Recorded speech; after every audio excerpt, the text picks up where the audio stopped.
From 2009 to 2013, we were actively involved in the Garden State Equality and Lambda legal fight for marriage equality in the New Jersey legislature and the courts.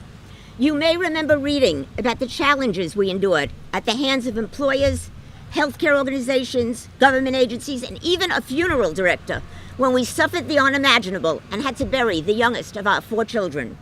All because our relationship was not recognized. We thought this horror was behind us when we were legally married October 21st, 2013, with friends, family, and the media there to share in our joy. Our relief was short-lived, however, as the current president and legislative majority are working overtime to take away our rights. This is why we're here today. Bob Hugin advertises himself as a pro-LGBTQ Republican. Sounds very much like Donald Trump holding up that pride flag upside down at the Republican convention and saying he's a different kind of Republican and protect our community. But having been involved in politics, we wanted to give Hugin a fair chance, so we just started to investigate the facts. On his campaign website, Hugin proudly states that Celgene grew under his leadership to become one of the world's best employers. Wanting to know how he treated his LGBTQ employees, we referred to the Human Rights Campaign, HRC, Corporate Equality Index, the national nonpartisan benchmarking tools on corporate policies pertinent to LGBTQ employees. Celgene scored only 30 to 75% from 2014 to 2018, while countless other New Jersey pharmaceutical companies scored 100%. Apparently, the benefits of employment at Celgene with Hugin at its helm did not extend to LGBTQ employees. Surprise, surprise. Sounds like the younger Bob Hugin, who stated that if a member of his all-exclusive, all-male eating club was found to be gay, he wouldn't last long. That's how much he cared about the LGBTQ employees at his firm. Next, we examined public records of his political contributions. Fact: Bob Hugin contributed millions to candidates such as Chris Smith and Mitch McConnell, both rated with zeros by the Human Rights Campaign in terms of support for issues of equality.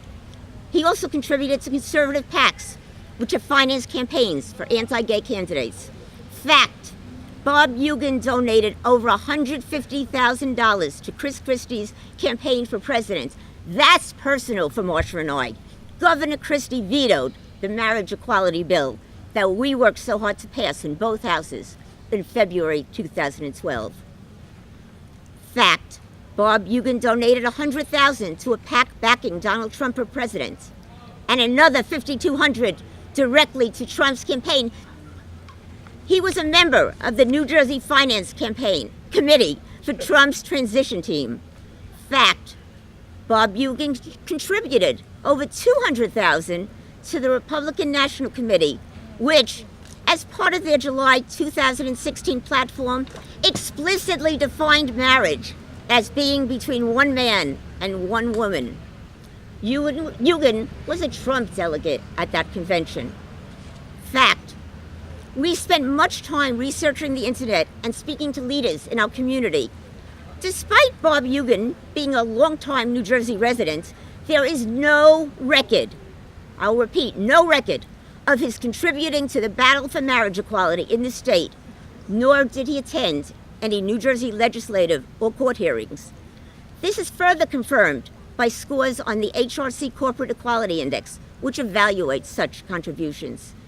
To summarize these facts, Hugin actively supported the very man who denied marriage equality to New Jersey citizens in 2012 with a swipe of his pen.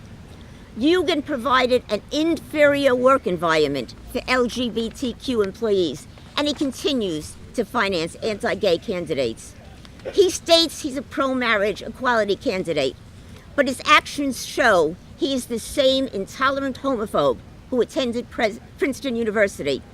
He's no different than the 35-year-old Hugin, who stated he wanted to preserve the Tigers', quote, right to determine our own membership, unquote.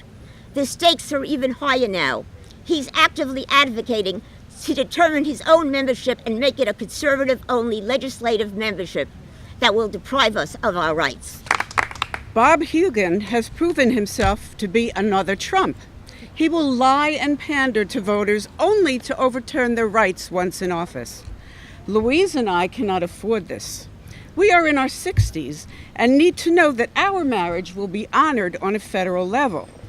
This is not just an abstract issue for us. I have recently been diagnosed with cancer, and my surgery will be on Monday.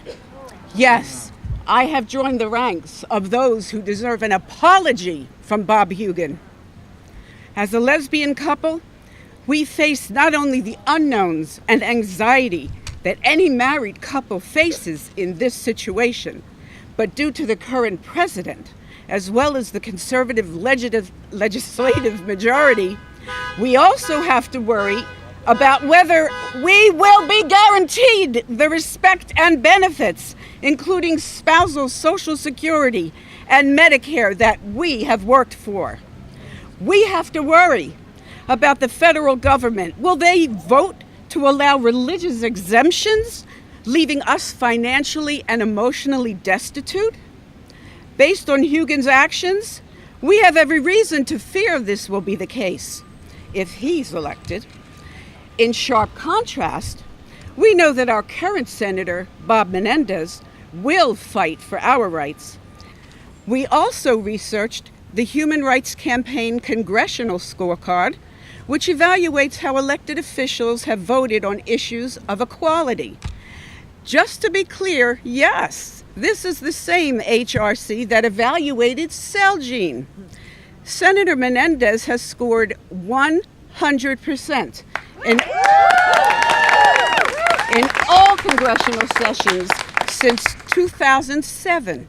He has co-sponsored a myriad of legislation to prohibit discrimination and protect the rights of LGBT citizens from school age through their senior years. On November 6th, New Jersey has to decide who we want to represent us in the Senate. The choice is clear. Every day, people, just like Louise and I, shouldn't have to worry about rights and benefits as we age or face life-threatening illnesses.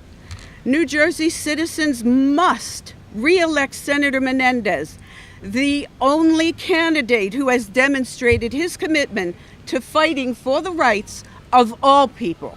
Thank you. Thank you.